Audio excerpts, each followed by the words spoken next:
नमस्कार, मी दिलीप स्वामी, जिल्हाधिकारी छत्रपती संभाजीनगर बोलतोय। छत्रपती संभाजीनगर शहर व जिल्ह्यामध्ये काल परवा पेट्रोल पंपावर खूप मोठ्या वाहनाच्या रांगा लागल्या होत्या आणि पेट्रोल आणि डिझेलचा तुटवडा आहे, टंचाई आहे असं चित्र निर्माण केलेलं होतं। आज मी सर्व कंपन्यांच्या प्रमुख अधिकाऱ्यांशी चर्चा केली।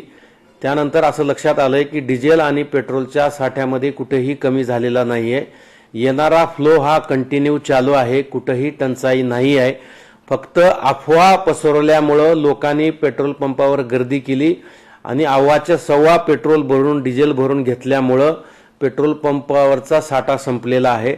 माझी समस्त नागरिकांना नम्र विनंती आहे की आपण पॅनिक होऊ नका, अफवावर विश्वास ठेवू नका।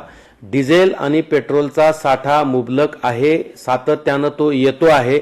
येणाऱ्या गाड्या या नियमितप्रमाणे येत आहेत। जसं जसं नेहमीप्रमाणे गाड्याची आवक होती त्याचप्रमाणे गाड्याची आवक चालू आहे।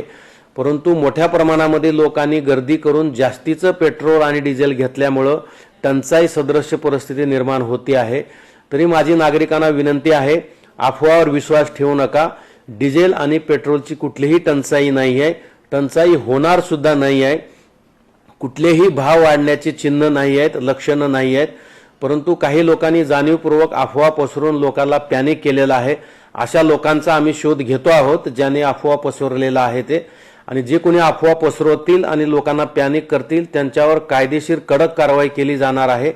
त्यामुळे माझी नागरिकांना विनंती आहे, अफवा पसरवू नका, लोकांना पॅनिक करू नका। पेट्रोल आणि डिझेलचा साठा आहे आणि तो रेग्युलर आपल्याला मिळणार आहे। जसं आपण पूर्वी खरेदी करत होतात नियमितपणे आवश्यकतेप्रमाणे, त्याचप्रमाणे खरेदी करा। जास्तीचा साठा करून ठेवू नका।